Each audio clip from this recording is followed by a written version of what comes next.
Olá, pessoal! Sou o professor Matheus Carvalho, professor de Direito Administrativo, sou procurador da Fazenda Nacional também.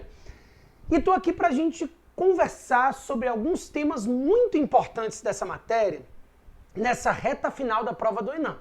Antes de mais nada, eu queria te passar minhas redes sociais para a gente poder conversar, você me mandar direct com qualquer dúvida que você tenha.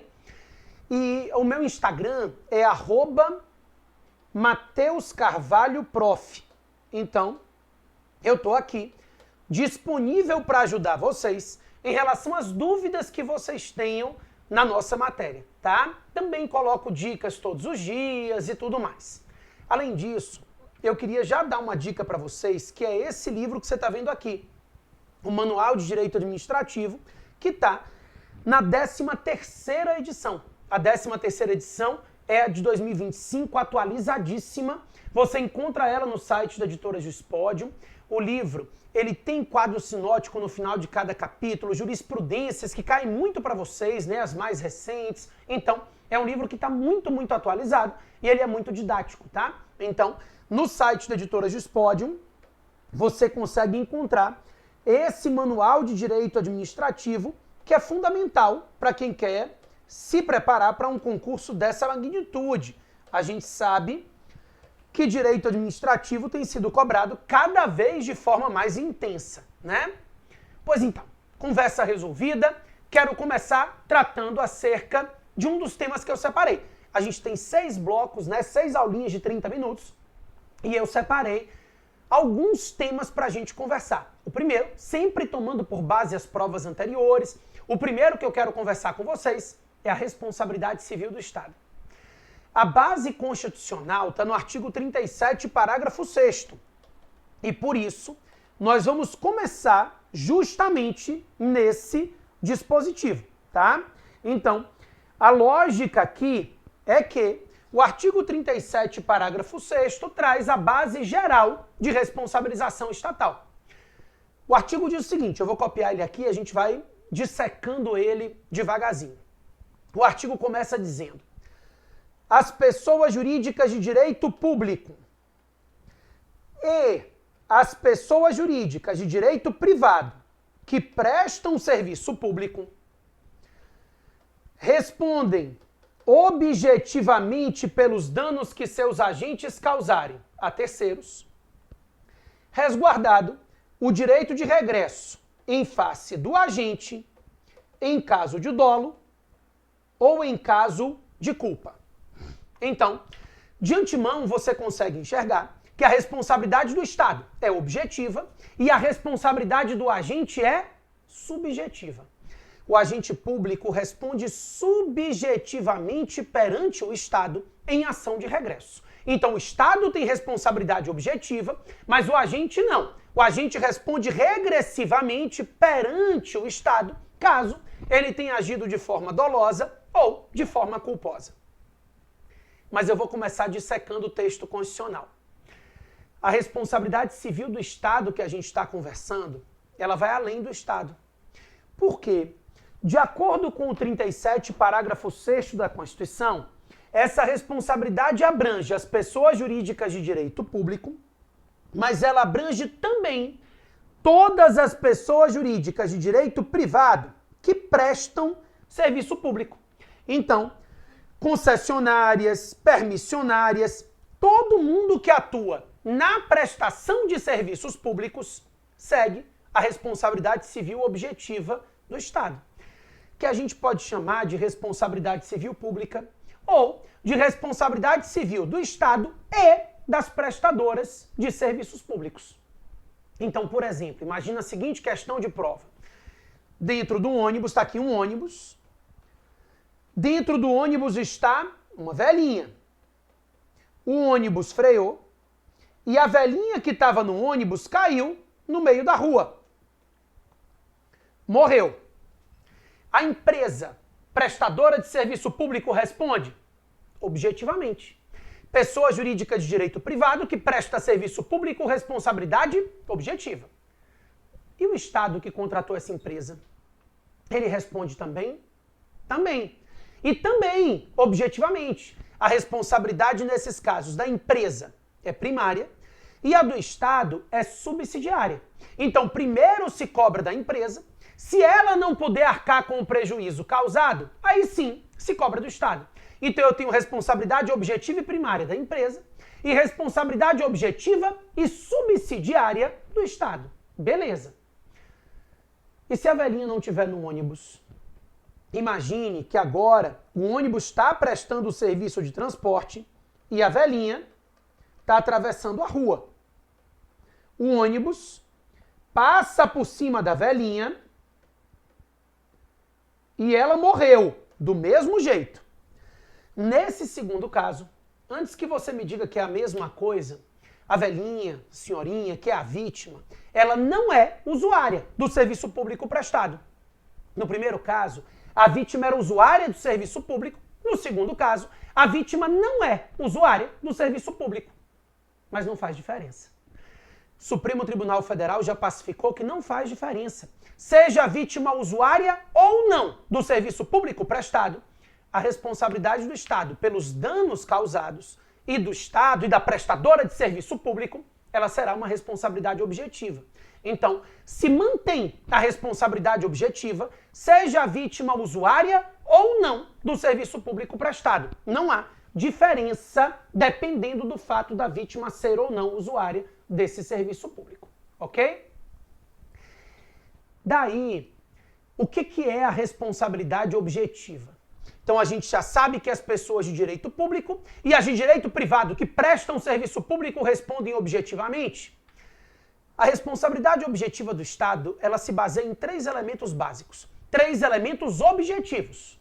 Para que haja responsabilidade do Estado, precisa haver a conduta de um agente público, tem que haver um dano causado ao particular e o nexo de causalidade entre a conduta e o dano. Então eu tenho aqui 3 elementos básicos: conduta, dano e nexo. Eu preciso comprovar que houve a conduta de um agente e preciso comprovar que a conduta do agente deu causa a um dano. Com isso, eu abro mão de alguns elementos tradicionais da responsabilidade civil. Primeiro, eu abro mão do elemento subjetivo. Dolo, culpa, que são tão importantes na responsabilidade civil privada, na responsabilidade civil tradicional, aqui não são relevantes. O Estado responde e os prestadores de serviço público, independentemente da comprovação de dolo e independentemente da comprovação de culpa. Então, independente do dolo ou da culpa, a responsabilidade do Estado se caracteriza. Segundo, eu estou abrindo mão também do elemento ilicitude. O elemento ilicitude também deixa de ser relevante. O Estado responde, seja a conduta do agente uma conduta lícita, seja ela uma conduta ilícita. Não há necessidade de comprovação da ilicitude da conduta para fins de responsabilização estatal.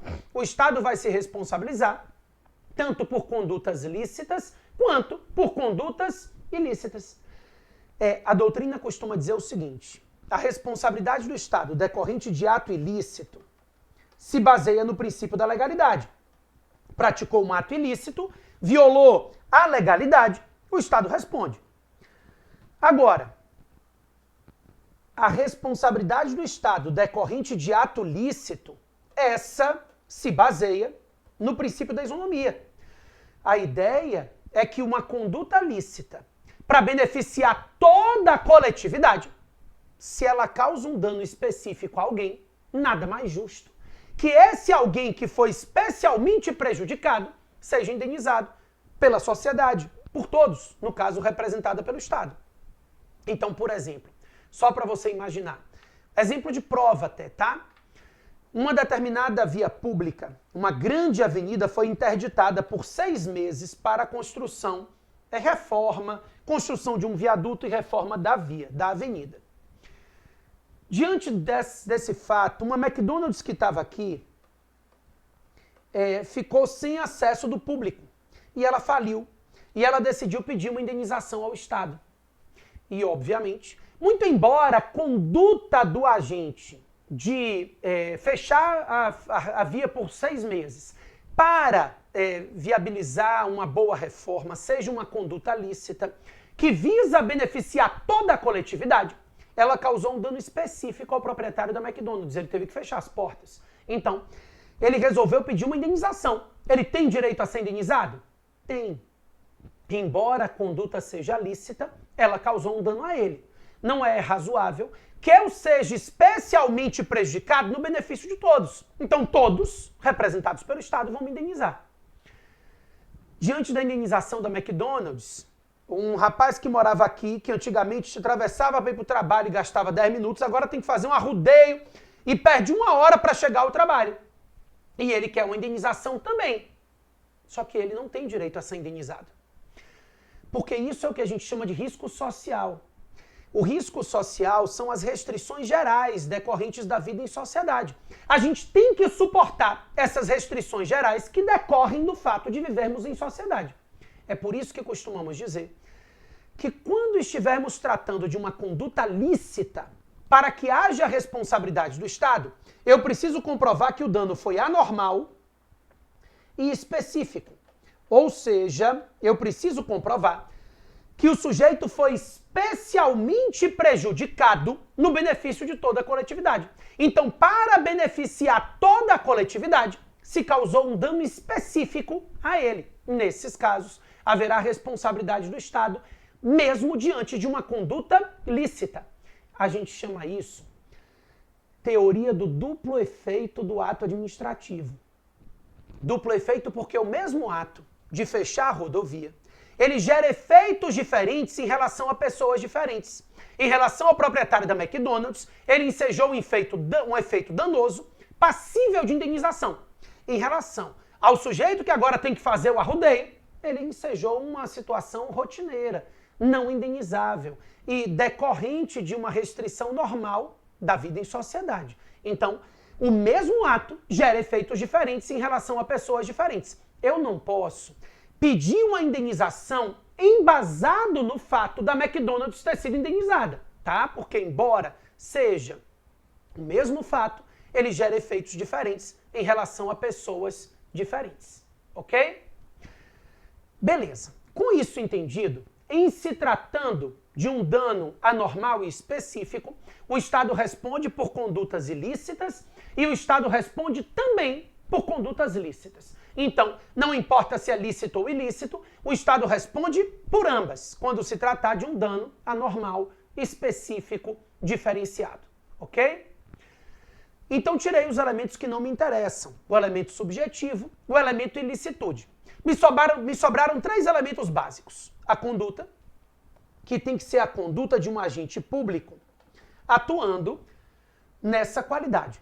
Ou, pelo menos, se valendo da qualidade de agente. Então, a ideia é de que a conduta deve ser a conduta de um agente público que esteja atuando na qualidade de agente público, tá? Imagina um particular que um policial, fora do horário de trabalho, viu uma briga, sacou a arma da corporação, gritou polícia. Nesse caso, muito embora ele esteja fora do horário de trabalho, ele se valeu da qualidade de policial, gritou polícia, atirou para cima, atingiu alguém. O Estado responde? Responde. Então, nessa situação, o Estado responde porque o dano decorreu da conduta dele na qualidade de agente público. Agora, esse mesmo policial, na lua de mel, chegou no hotel e encontra a mulher na cama com 10 homens. É hipotético, né? Não é uma situação real. E aí, ele encontrou a mulher na cama com 10 homens, resolveu matar os 10, os 11, os 10 homens e a mulher. Só que ele não está atuando. Pegou uma arma com uma faca de cozinha e enfiou na goela de todo mundo. O Estado responde? Claro que não. Ele não está se valendo da qualidade de agente. Ele está atuando na qualidade de corno, né? Enfim, ele não está atuando na qualidade de agente nesse momento. No momento que ele pratica esse ato, ele está atuando na qualidade de particular. E por isso, o Estado não responde pelos atos praticados por ele. Então, tem que haver a conduta de um agente público atuando nessa qualidade ou se valendo da qualidade de agente. O dano tem que ser um dano jurídico. Um dano a um bem protegido pelo direito, ainda que exclusivamente moral.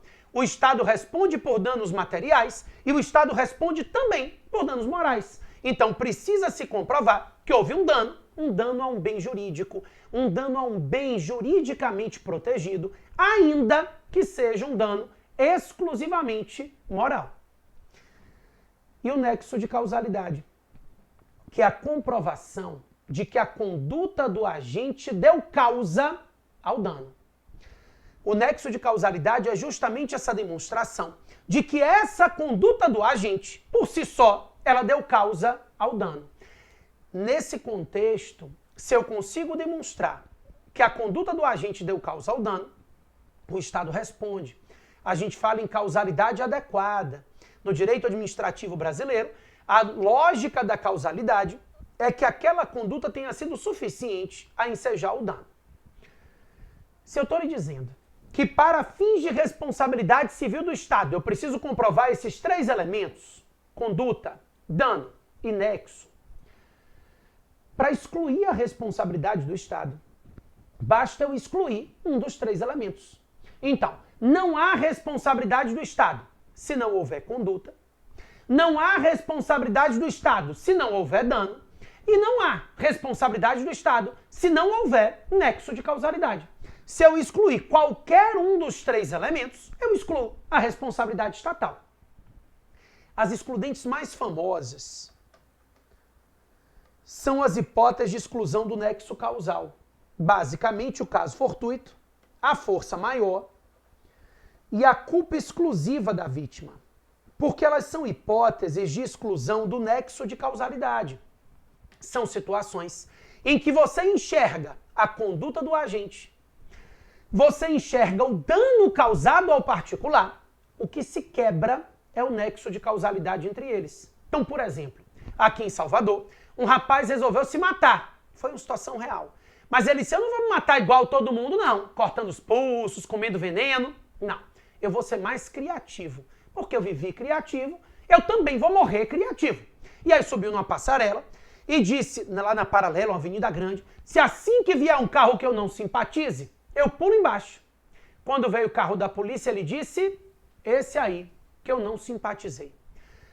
Pulou embaixo, o carro da polícia passou por cima e ele não morreu. Ficou tetraplégico. E disse, agora eu quero ser indenizado. Porque passou por cima de mim, olha o estado em que eu fiquei. Houve conduta do agente? Houve, né? Dirigiu o carro, passou por cima dele. Houve dano, porque ele ficou tetraplégico. Mas a conduta do agente de dirigir o carro por si só ensejou o dano? Não. O que ensejou o dano foi a conduta dele de pular embaixo do carro, caindo como ninguém imaginava. Então, nesse caso, nós estamos diante de uma culpa exclusiva da vítima, que, consequentemente, exclui o nexo de causalidade e a responsabilidade civil do Estado. A mesma coisa os casos fortuitos, força maior, tá? Diante disso, eu posso lhe dizer que toda essa responsabilidade objetiva do Estado, com excludentes e tudo mais, decorre de uma teoria que a gente chama de teoria do risco administrativo. A teoria do risco administrativo é a teoria que embasa a responsabilidade civil do Estado. É a teoria que diz que a atividade administrativa é arriscada. Ninguém consegue agradar 100% das pessoas. E é isso que o Estado busca, né? Agradar a todos. Então, é uma atividade arriscada. Buscar agradar a todos é uma atividade de risco. No momento que o Estado assume o risco de exercer a atividade administrativa, ele deve se responsabilizar por todos os danos que decorram desse risco que ele assumiu, tá? A teoria do risco administrativo, ela se contrapõe àqueles que adotam a teoria do risco integral. Porque quem adota a teoria do risco integral mantém a lógica da responsabilidade objetiva do Estado, mas não admite as excludentes de responsabilidade. Porque aqueles que adotam a teoria do risco integral enxergam o Estado como garantidor universal e, por isso, ele se responsabiliza em todos os casos. O Brasil adota a teoria do risco administrativo como regra, tá? Existe a aplicação do risco integral em situações pontuais, dano ambiental, dano nuclear. Existem algumas hipóteses específicas em que a doutrina aponta e a lei aponta pela aplicação da teoria do risco integral. A regra no direito administrativo brasileiro é que a responsabilidade objetiva do Estado decorra da teoria do risco administrativo e não da teoria do risco integral, tá? Só tem um detalhe. Eu disse que a responsabilidade do Estado se baseia na conduta, dano e nexo de causalidade. Como é que fica a responsabilidade do Estado naqueles casos em que o dano decorre justamente da não conduta? Como é que configura a responsabilidade do Estado naquelas situações em que o dano decorre da não atuação? A omissão do Estado enseja o dano. Nesses casos, pessoal, em que o dano decorre da omissão do agente, a regra no direito administrativo é que a responsabilidade do Estado seja subjetiva. Mas, não é uma responsabilidade subjetiva que se baseia no dolo, na culpa do agente. É uma responsabilidade subjetiva que se baseia no que a gente chama de culpa da administração, ou culpa do serviço, ou culpa anônima, tanto faz. Anônima, porque eu não preciso dar nome ao culpado. O culpado não é um agente público. O culpado é o serviço como um todo. O serviço não foi bem executado, ou o serviço simplesmente não foi executado. E essa não execução do serviço ensejou o dano. Então, nesses casos, o dano decorre justamente da não execução ou da má execução do serviço, no caso concreto. Então, você foi assaltado no meio da rua. Não há como o Estado responder. Apesar da prestação de serviço de segurança pública, situações excepcionais vão acontecer. Agora ele foi assaltado na frente da delegacia. Os policiais assistiram e não fizeram nada. Então, claramente, houve a justificativa de que se o serviço tivesse sendo prestado devidamente, o dano não ocorreria, tá? Então, a culpa do serviço, a culpa da administração é fundamental na responsabilidade do Estado por omissão. Com uma ressalva. O Brasil adota uma teoria que a gente chama de teoria do risco criado, ou teoria do risco suscitado. A teoria do risco criado ou risco suscitado é a que diz que sempre que o Estado cria uma situação de risco e dessa situação de risco decorre um dano, o Estado responde objetivamente. Mesmo que não haja conduta do agente, se o dano decorreu de uma situação de risco que o Estado criou, ele responde. Então, por exemplo, um preso mata o outro na prisão. Não houve conduta de agente. Quem matou foi um preso, quem morreu foi outro, mas a situação presídio é uma situação de risco criada pelo Estado. E no momento que o Estado cria essa situação de risco, ele responderá objetivamente pelos danos decorrentes dessa situação de risco. Então, dentro desse contexto, o Estado responde objetivamente, mesmo não havendo conduta direta do agente. O direito administrativo brasileiro estabelece que essa teoria do risco criado ou suscitado, ela estará presente todas as vezes que o Estado tiver alguém ou alguma coisa sob sua custódia. Então o Estado não é garantidor universal, mas ele é garantidor de quem ele custodia. E por isso, os danos que ocorram nas situações de custódia ensejam dever de indenização. Então um preso que fugiu do presídio e assaltou a casa do lado. Ali é uma extensão da custódia. A situação presídio cria um risco à vizinhança. E não me pergunte se o presídio veio antes ou depois. Não importa. O fato é que, como estamos diante de uma situação de risco, o Estado deve ter um cuidado diferenciado para evitar os danos decorrentes dessa situação de risco. Ok?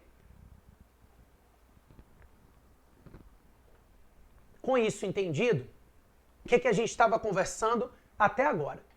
Vimos o seguinte: a vítima cobra do Estado e o Estado cobra do agente.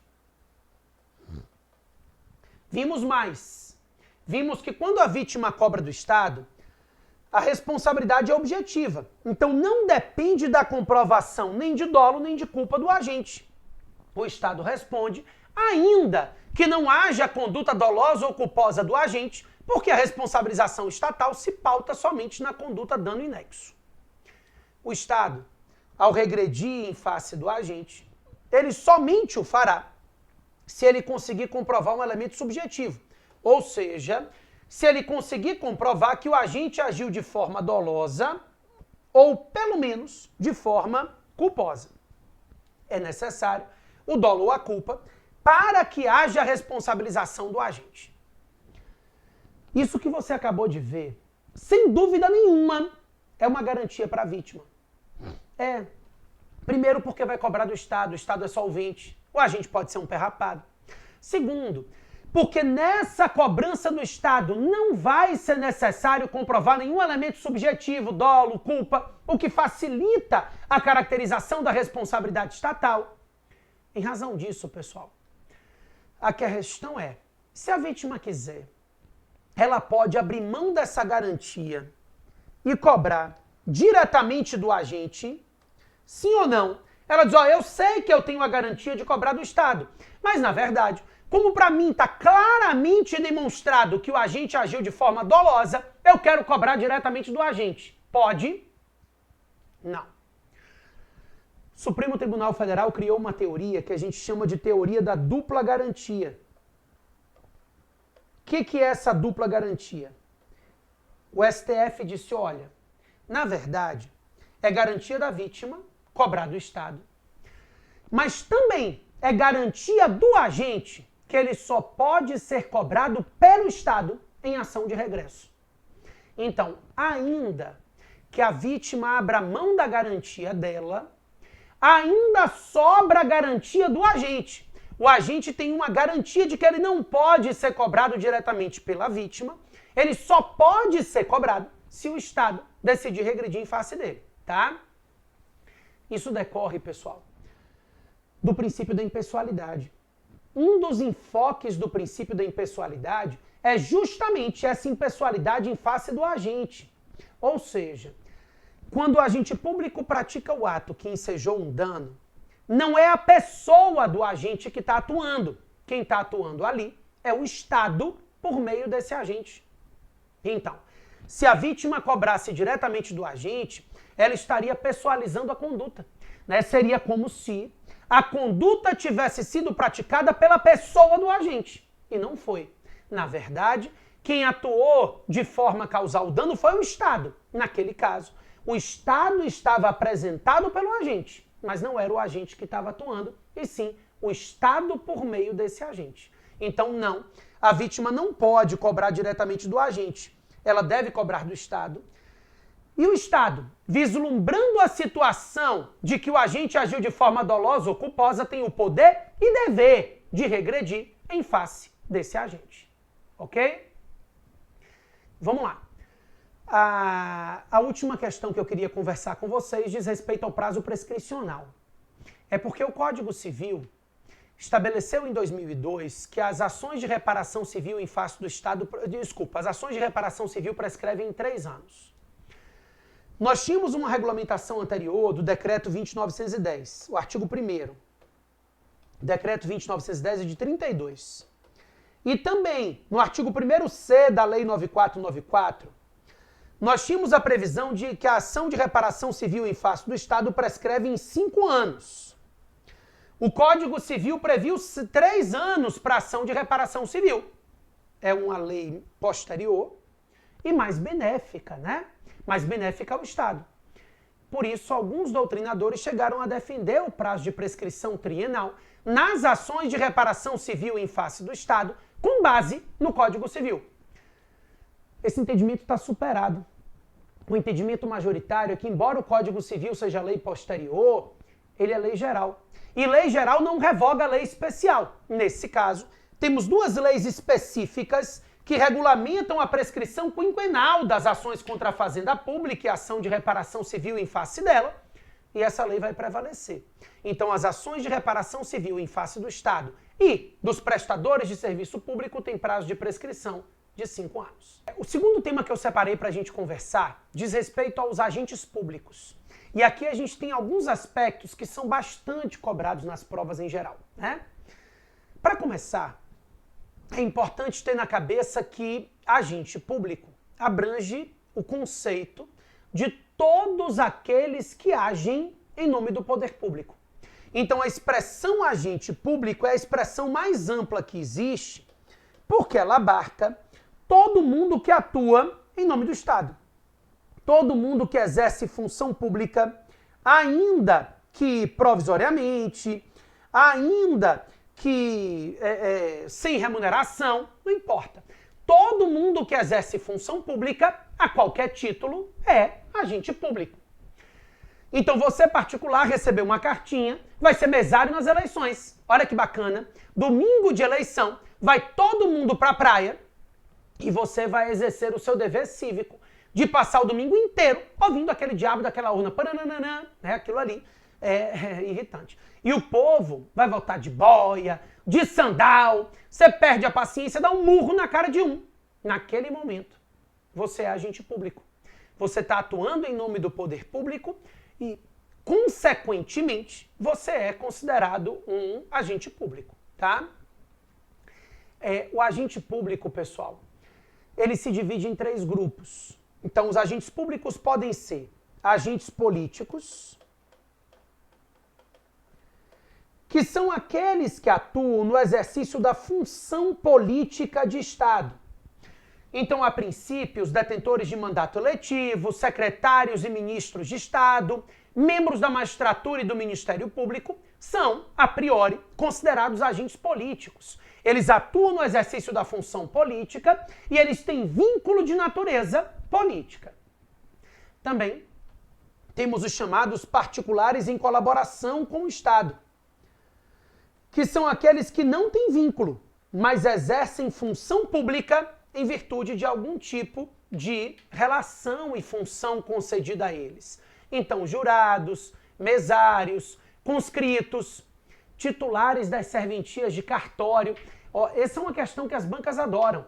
Colocar ali um agente cartorário, um titular da serventia de cartório como se fosse servidor público. Ele não respeita teto remuneratório, ele não tem aposentadoria compulsória, porque ele não é servidor. Ele é um agente delegado. Ele é um particular em colaboração com o Estado que atua mediante delegação.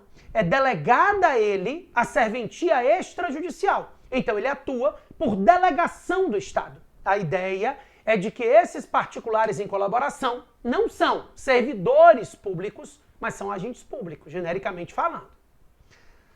Além dos agentes políticos e dos particulares em colaboração, nós temos os chamados servidores estatais. Servidores estatais são aqueles que têm vínculo de natureza administrativa. Então, os agentes políticos têm vínculo de natureza política, os particulares em colaboração não têm vínculo direto com o Estado, e os servidores estatais, que a gente também pode chamar de agentes administrativos, são aqueles que têm vínculo de natureza administrativa. Esses servidores estatais, nós vamos subdividi-los em 3. Então, os servidores estatais podem ser temporários, seletistas e estatutários. Então, quando se fala de servidores estatais, nós temos temporários, seletistas e estatutários. Os temporários, pessoal, são aqueles contratados com base no artigo 37, inciso 9 da Constituição Federal. O artigo 37, inciso 9, prevê a possibilidade de contratação de servidores temporários, desde que seja para a prestação de serviço temporário de excepcional interesse público. Então, haverá contratação de servidores temporários desde que se cumpram os 3 requisitos. Tem que haver a comprovação de que há uma necessidade temporária ou um serviço temporário, assim definido em lei. Tem que haver interesse público e essa contratação, ela tem caráter excepcional. Então, para que haja a contratação do servidor temporário, tem que haver um serviço temporário, tem que haver interesse público e tem que haver a excepcionalidade dessa contratação, tá? Cumpridos os 3 requisitos, é possível que ele seja contratado, mas ele não é empregado. Inclusive, é pacífico o entendimento de que as controvérsias decorrentes do serviço temporário não são de competência da Justiça do Trabalho.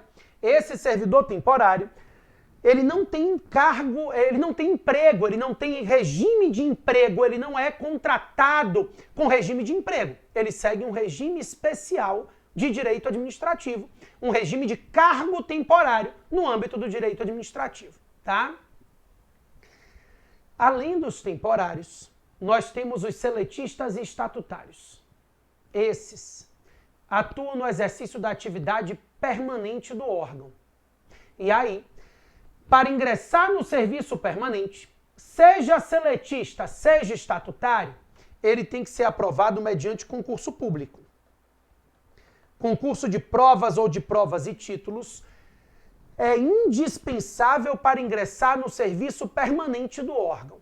Então ele tem que ser aprovado mediante concurso de provas ou de provas e títulos. Não há concurso só de títulos, tá? Vamos para alguns detalhezinhos do concurso. Primeiro, qual é o prazo de validade de um concurso? Aí você diz assim, 2 anos prorrogável uma vez por igual período. Pegadinha clássica de prova. O concurso tem validade de até 2 anos, prorrogável uma vez por igual período. Quem define o prazo de validade do concurso é o edital. Pode ser 1 ano, podem ser 6 meses, é no máximo até 2 anos, prorrogável uma vez por igual período, tá? Também a gente sabe que a jurisprudência pacificou o entendimento de que o candidato aprovado, dentro do número de vagas previsto no edital, tem direito subjetivo à nomeação. As novas vagas que surgirem durante a vigência do concurso serão preenchidas a critério da administração.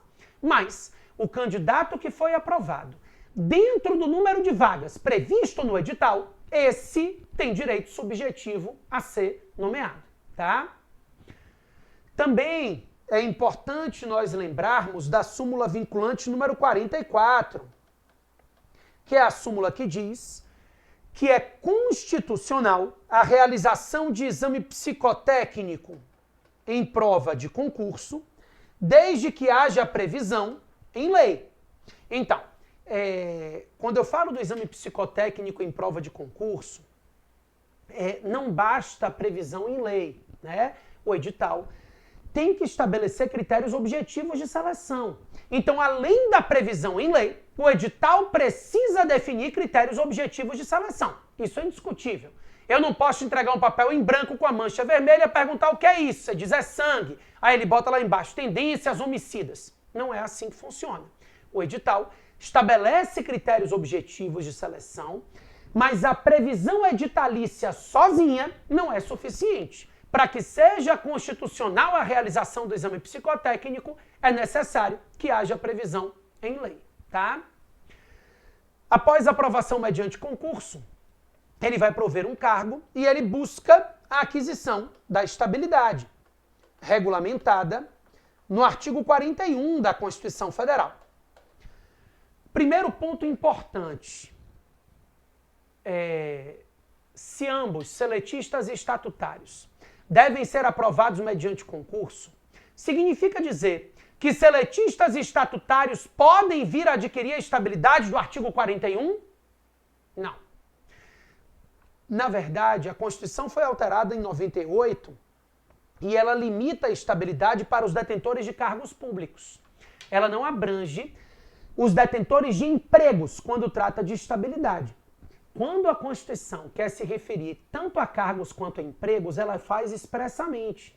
Então, por exemplo, quando ela trata de acumulação, ela diz que é vedada a acumulação de cargos e empregos públicos. Então, expressamente, ela veda a acumulação de cargos e de empregos. No caso da estabilidade, o texto constitucional limita a estabilidade aos detentores de cargos públicos. Eu disse a vocês que todo servidor estatutário é estável. Eu não disse isso. Agora eu disse que todo servidor estatutário pode vir a adquirir estabilidade? Também não. Porque os estatutários, eles podem ser detentores de cargos efetivos ou eles podem ser detentores de cargos em comissão. Então, não há necessidade de... a lógica aqui não é que se ele for estatutário, ele vai adquirir estabilidade. Porque ele pode ser detentor de cargo efetivo ou ele pode ser detentor de cargo em comissão. Os cargos em comissão, eles são criados unicamente para funções de direção, chefia e assessoramento. Então, o Supremo Tribunal Federal, inclusive, já pacificou o entendimento de que é inconstitucional a criação de cargos em comissão para exercer atividade técnica do órgão. Não pode. Só é possível se criar um cargo em comissão para as funções de direção, chefia e assessoramento. Então, cargos em comissão são especificamente para essas funções de direção, chefia e assessoramento, tá? E eles são cargos de livre nomeação e livre exoneração. A nomeação do comissionado é livre, não depende de concurso. E a exoneração do servidor comissionado também é livre, tá? Então a ideia é de que é um cargo de livre nomeação e é um cargo de livre exoneração. O que significa dizer que ele não depende de concurso, mas ele também não pode adquirir estabilidade. Então ele não depende de concurso público e ele não pode adquirir estabilidade no exercício da função. Ok? Maravilha. Com isso entendido, pessoal, a ideia é de que a estabilidade será adquirida pelos detentores de cargos públicos efetivos. Então, os detentores de cargos efetivos podem vir a adquirir estabilidade, desde que cumpram dois requisitos: tempo e eficiência. A estabilidade, ela será adquirida após 3 anos de efetivo exercício, desde que esse servidor tenha sido aprovado por uma avaliação especial de desempenho. Então, a aquisição da estabilidade depende desses dois requisitos: 3 anos de exercício e mais a aprovação por uma avaliação especial de desempenho feita por uma comissão designada especificamente com essa finalidade, tá? 3 anos de exercício. E mais, a aprovação por uma avaliação especial de desempenho, ele poderá, então, adquirir a estabilidade. Depois de adquirir estabilidade, esse sujeito só pode perder o cargo nas hipóteses previstas pelo texto constitucional. Então, a Constituição prevê as hipóteses de perda do cargo do servidor estável. Depois que ele adquire a estabilidade, ele só perde o cargo nessas hipóteses. A Constituição fala que ele pode perder o cargo por meio de uma avaliação periódica de desempenho. Não é a especial, tá? É uma avaliação periódica, ele vai continuar sendo avaliado periodicamente. Depois que ele já se torna estável, ele continuará sendo avaliado periodicamente. Ele também pode perder o cargo mediante processo administrativo, no qual se assegure a ampla defesa. Nem precisava dizer isso, porque a gente sabe que todo processo administrativo precisa respeitar a ampla defesa, né? E também, ele pode perder o cargo mediante sentença judicial, desde que seja uma decisão final com trânsito em julgado. Então, a sentença judicial transitada em julgado também pode ensejar a perda do cargo do servidor estável. O artigo 41 traz essas 3 hipóteses da Constituição. Na própria Constituição Federal, no artigo 169, se prevê uma outra hipótese de perda do cargo do servidor estável, que é aquela que se dá por motivo de corte de gastos, sempre que o ente federativo estiver extrapolando o limite de gastos com o pessoal. Ele pode perder os cargos e é possível a perda do cargo para garantir esse limite de gasto com o pessoal. Alguns agentes gozam de uma garantia maior do que a estabilidade, que é a garantia da vitaliciedade. Então, a vitaliciedade é uma garantia maior, é uma garantia constitucional também, maior do que a da estabilidade. Os agentes vitalícios, esses só podem perder o cargo mediante sentença judicial transitada em julgado. Não há nenhuma outra forma de perda do cargo do agente vitalício. Então, aquelas outras hipóteses de perda do cargo do servidor estável, processo administrativo, corte de gastos, não se aplica aos agentes vitalícios. O agente vitalício só perde o cargo mediante sentença judicial transitada em julgado. E aí, como é que adquire essa maravilha? Pessoal, a vitaliciedade é específica dos membros da magistratura, do Ministério Público e do Tribunal de Contas. Então, os membros da magistratura, do Ministério Público e do Tribunal de Contas podem vir a adquirir a vitaliciedade. Como? Para a aquisição da vitaliciedade, depende da forma de ingresso dele. Então, nessas carreiras, existem duas formas de ingresso. É possível ingressar numa dessas carreiras mediante concurso. Então, por exemplo, você pode ingressar, dando o exemplo aqui da carreira da magistratura, né, que interessa pra gente. Você pode ingressar na carreira da magistratura porque você foi aprovado mediante concurso para juiz substituto. Parabéns. Então, mediante concurso público para provimento de cargos, você ingressa na carreira da magistratura. Mas também você pode ingressar nessas carreiras mediante indicação política, nos termos previstos na própria Constituição Federal. Então, por exemplo, sem nunca ter sido aprovado em um concurso público, você pode ser eleito pelo 5º Constitucional e se tornar desembargador, né? Pois é, nesses casos, se você ingressar na carreira mediante concurso, a vitaliciedade é adquirida após 2 anos de efetivo exercício no cargo. Se você ingressar na carreira mediante indicação política, você adquire a vitaliciedade imediatamente no momento em que ingressar naquela carreira. Ok? Beleza. Com isso entendido, eu queria falar um pouquinho sobre remuneração. A remuneração do servidor público, ou do agente público em geral, nada mais é do que a contraprestação pela prestação do serviço. Então a remuneração, ela tem caráter contraprestacional. Tanto que se você não prestar o serviço por algum motivo, não terá direito à remuneração.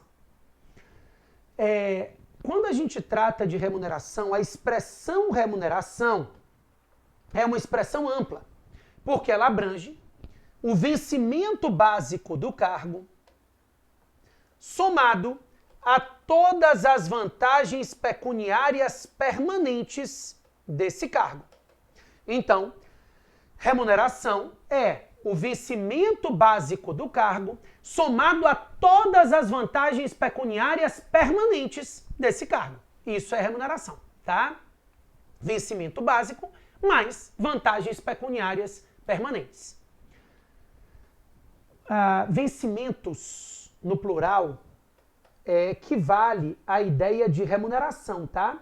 Então, os vencimentos que são equivalentes à remuneração abrangem o vencimento básico mais as vantagens pecuniárias permanentes. A remuneração do servidor público, ou seja, os vencimentos, o total, é irredutível. A lógica é a irredutibilidade de remuneração. O vencimento básico pode diminuir, desde que a remuneração não reduza. É pacificado também o entendimento de que a irredutibilidade ela é nominal. Ou seja, se você ganhava R$1.000 e fazia misérias, de hoje não compra nenhum pão, o azar é seu. Agora, o que você não pode é deixar de ganhar 1.000 para ganhar 999. Então, eu não posso ter uma redução nominal na remuneração. O valor real da remuneração também é uma garantia constitucional, porque o artigo 37, inciso 10, diz, olha, além da irredutibilidade nominal, o servidor faz jus a uma revisão geral anual da remuneração, como forma de manter o poder de compra. Então, essa revisão geral anual é o meio que se busca para garantir o valor real, além do valor nominal. O problema é que se você pegar um contra-cheque de um servidor, vamos dar um exemplo hipotético, tá? Um policial militar, você olha assim, vencimento básico, R$900. Você diz, meu Deus, está ganhando menos que um salário, que horror, né? Aí vem, gratificação de atividade policial 1, GAP 1, 300%. Gratificação de atividade policial 2, 400%. Vantagem pessoal nominalmente identificada, 100%. Gratificação Deus sabe lá do quê? 200%. E aí ele está ganhando R$ 9.900, tá? Nesse mesmo contra-cheque, você ainda via assim, complementação do salário mínimo, X. Porque a lei dizia que o vencimento básico do servidor não poderia ser inferior a um salário mínimo. Então, essa complementação ainda era necessária. Isso não existe mais. Hoje, o entendimento é de que para fins de salário mínimo, o que importa é a remuneração total e não o vencimento básico, conforme a súmula vinculante número 16. Então, essa súmula diz, olha, para fins de salário mínimo, nós vamos tomar por base a remuneração total do servidor. Então, o vencimento básico do servidor pode ser inferior a um salário mínimo? Pode, desde que a remuneração total não seja. É a lógica da interpretação que a gente faz da súmula vinculante número 16. Só que é importante enxergar que algumas carreiras recebem subsídio, até como meio de garantir uma maior transparência na forma de pagamento. Para determinadas carreiras, o texto constitucional impõe a implantação do subsídio, que é um pagamento feito em parcela única, ou seja, não admite vantagens pecuniárias permanentes. A gente tem visto muitas críticas aos chamados supersalários, porque ao valor do subsídio é possível acrescer verbas indenizatórias. E é aí que tem se encaixado, muitas vezes, a burla até o teto remuneratório, tá? Porque verba indenizatória, na teoria, não é acréscimo patrimonial. Na teoria, é uma indenização mesmo, um ressarcimento de custos que o servidor está tendo. Então, para fins de subsídio, as verbas indenizatórias não são consideradas parcelas remuneratórias e por isso elas podem ser acumuladas. Mas, em regra, o subsídio é um pagamento feito em parcela única que não admite os acréscimos patrimoniais. A Constituição diz que o subsídio é obrigatório para algumas carreiras, tá? Então, é obrigatória a implantação do subsídio para os agentes políticos. Lembram deles? Detentores de mandato eletivo, secretários e ministros de Estado, membros da magistratura e membros do Ministério Público. Também é obrigatória a implantação do subsídio para os membros da Advocacia Pública, Defensoria Pública, Tribunal de Contas e Polícia. Nada de militar, tá? Tô falando das polícias civis, Polícia Federal, pronto. Para essas carreiras, a Constituição diz que a implantação do subsídio por meio de lei é obrigatória. Para as outras carreiras, a implantação do subsídio é facultativa, tá certo? Lembrando ainda que o artigo 37, inciso 11 da Constituição Federal diz que seja remuneração ou subsídio, deve-se respeitar o teto de remuneração na administração pública, que é o subsídio do ministro do Supremo Tribunal Federal. A Constituição ainda orienta a criação de subtetos para servidores estaduais e municipais, mas, a princípio, o teto de remuneração é o subsídio do ministro do STF, não podendo ninguém receber acima desse teto de remuneração, seja mediante remuneração, seja por meio de subsídio, ok? Por fim, para a gente fechar aqui nosso bloco de agentes públicos, a Constituição proíbe a acumulação de cargos e empregos públicos. Então, todas as vezes que nós tratamos de acumulação de cargos e empregos, vocês ficam preparados para anotar as exceções, né? Primeiro é importante entender a amplitude da vedação. Então, para começar, O texto constitucional diz, olha, não é possível acumular nem cargos e nem empregos. Eu não estou falando de emprego privado.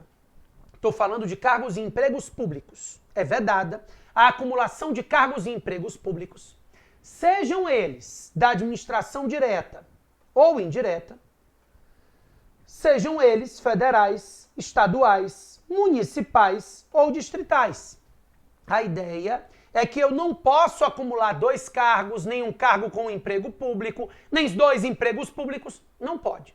Não pode, não pode, não pode, sejam eles de qualquer ente da federação. Temos exceção. A exceção, as exceções são aquelas expressas no texto constitucional.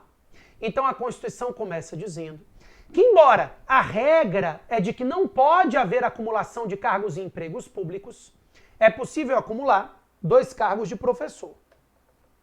Então, para começar, se admite a acumulação de 2 cargos na atividade de magistério, 2 cargos de professor, não importa se ensino infantil, fundamental, médio, universitário, os cargos de professor podem ser acumulados.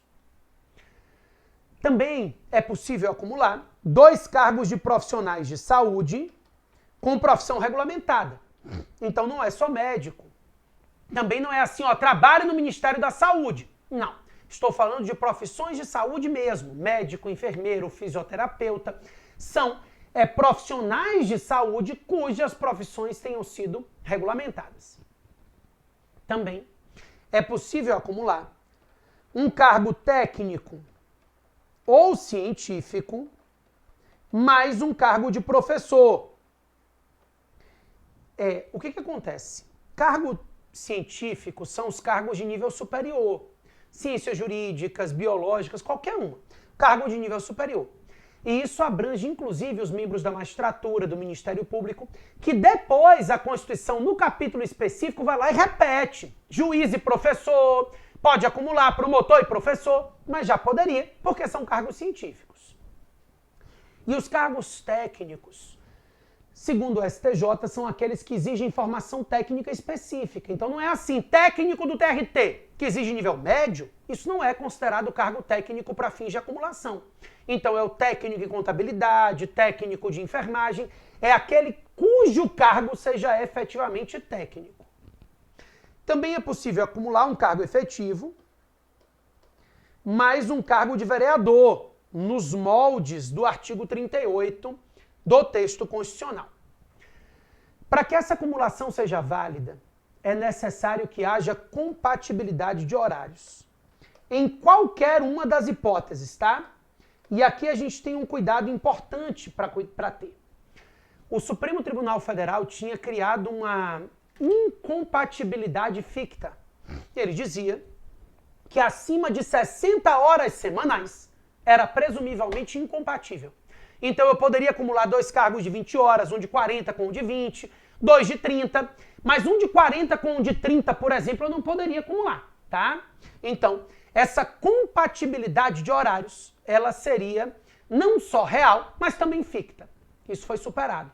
O STF diz que não há incompatibilidade ficta. Eu posso acumular ultrapassando as 60 horas semanais, desde que não haja uma incompatibilidade real de horários. Outro tema que a jurisprudência tratou foi o teto remuneratório, o subsídio do ministro do STF. Até um determinado momento, a jurisprudência defendia que, para fins de teto remuneratório, nós deveríamos tomar por base a consideração de ambos, né? Ou seja, quando eu estivesse tratando de teto remuneratório, eu estaria tratando, na prática, de um teto de remuneração que deveria ser considerado os dois, somados para um teto. Hoje o STF diz que não. Se eu acumulo 2 cargos licitamente, eu tenho 2 tetos. Então o teto é considerado para cada um dos cargos e não na soma das remunerações. Ok? Beleza. Então, com isso entendido, a gente consegue fechar também esses aspectos referentes aos agentes públicos. Próximo bloco eu volto para a gente tratar um pouco de um tema que tem sido bastante cobrado, que é o tema de improbidade administrativa, e nós vamos seguindo na nossa matéria com os temas mais importantes que devem ser cobrados nas provas de vocês. Valeu, pessoal!